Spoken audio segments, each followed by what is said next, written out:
नमस्कार, डिजिटल हरियाणा पर आपका स्वागत है। मेरा नाम मोहित गोयत है। इस वक्त गांधरा टायल रोड के ऊपर खड़े हैं, जहां से ये टू ने एक एनकाउंटर जो है वो किया है और सत्यावान हत्याकांड मामले में छठे आरोपी का जो है मुठभेड़ के बाद उसको गिरफ्तार जो है वो किया है। और ये छठा आरोपी जो है मुख्य आरोपी जो है प्रदीप डागर के अलावा संदीप लाठ जो था वो सत्यवान को गोलियां मारने वाले जो थे वो थे। सत्यवान की बॉडी पर लगभग 1 दर्जन के करीब गोलियां मारी गई थी। 20 तारीख का मामला था और डेड बॉडी को जो है इन्होंने जेएनएल नहर में डाल दिया था। 4 दिन तक जब डेड बॉडी नहीं मिली थी तो पुलिस को एक चुनौती थी।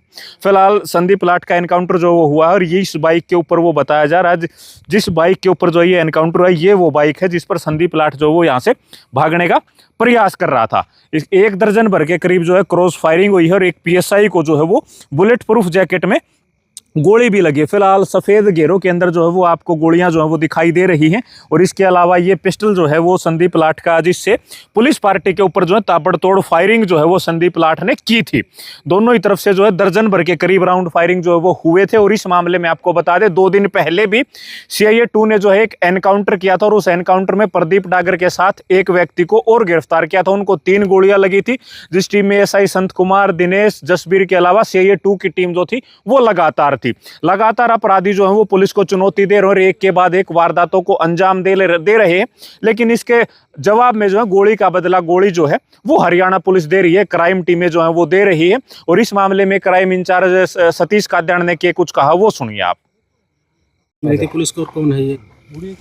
आज जो सत्यवान हत्याकांड में जो मेन अक्यूज था दीपक लाठ, प्रदीप डागर को तो पहले ही मुठभेड़ के बाद काबू कर लिया गया था। जो उसमें मेन अक्यूज दीपक लाठ भी था, जो उसके लिए श्रीमान पुलिस अधीक्षक महोदय श्रीमान सुरेंद्र बोरिया जी के दिशा निर्देशों अनुसार और प्रतीक अग्रवाल जी आईपीएस असिस्टेंट पुलिस अधीक्षक महोदय के आदेश अनुसार हमारी टीम उसको पकड़ने के लिए लगी हुई थी। जो आज सूचना मिली थी कि दीपक वासी लाठ, जो इस हत्याकांड का मेन अक्यूज है, वो लाल रंग की बाइक पर इस एरिया में घूमता हुआ देखा गया है।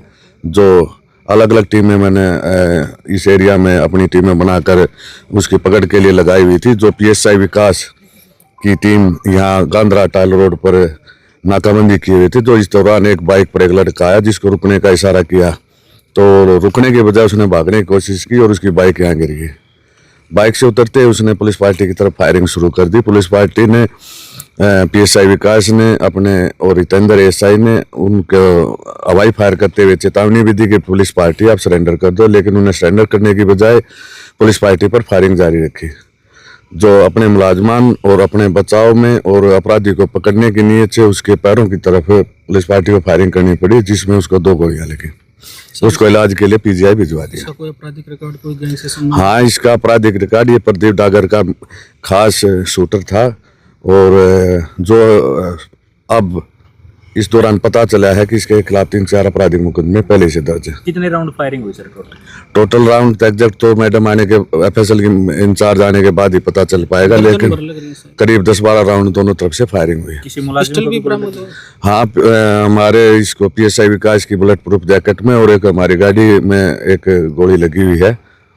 इस मामले में जो सत्यवान मर्डर है, कौन सी गिरफ्तारी है सर? क्योंकि लगातार पुलिस मुस्तैदी से कार्रवाई कर रही है। इसमें अब ये इसको छठी गिरफ्तारी है, शायद छठी गिरफ्तारी है ये।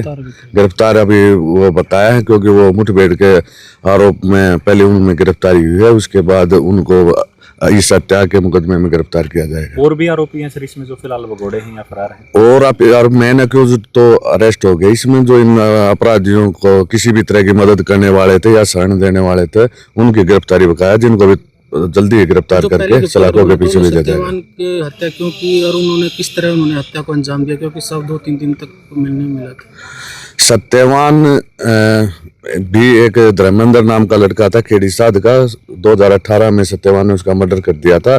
प्रदीप डागर खेड़ीसाद का भांजा था। इस रिश्तेदारी में उसकी दोस्ती धर्मेंद्र के साथ थी और प्रदीप डागर उसमें मेन गवाह था। तो उस आधार, इसकी गवाही के आधार पर उसको सजा भी होगी थी, लेकिन फिर भी रंजिश पाले हुए था। तो इस रंजिश के कारण ही उसने सत्यवान की हत्या कर दी थी। और सब नहर में फेंक दिया। शव को उन्होंने नहर में फेंक दिया था, जो पहले ही बरामद हो चुका है। नहर में फेंकने के पीछे कोई मंशा ही सर, इनकी क्या मंशा रही? मनसा तो यही है कि सबूतों को खुर्द-बुर्द किया जा सके, डेड बॉडी ना मिले। प्लानिंग के तहत ये उसने प्रदीप किया डागर था। को भी मुठभेड़ में काबू किया गया। प्रदीप डागर को तो मुठभेड़ में पहले ही काबू किया जा चुका है। जो आज उस मुठभेड़ का उसका जो खिलाफ मुकदमा दर्ज हुआ था, उसमें आज उसको डिस्चार्ज होने के बाद अरेस्ट कर लिया गया। ठीक ठीक।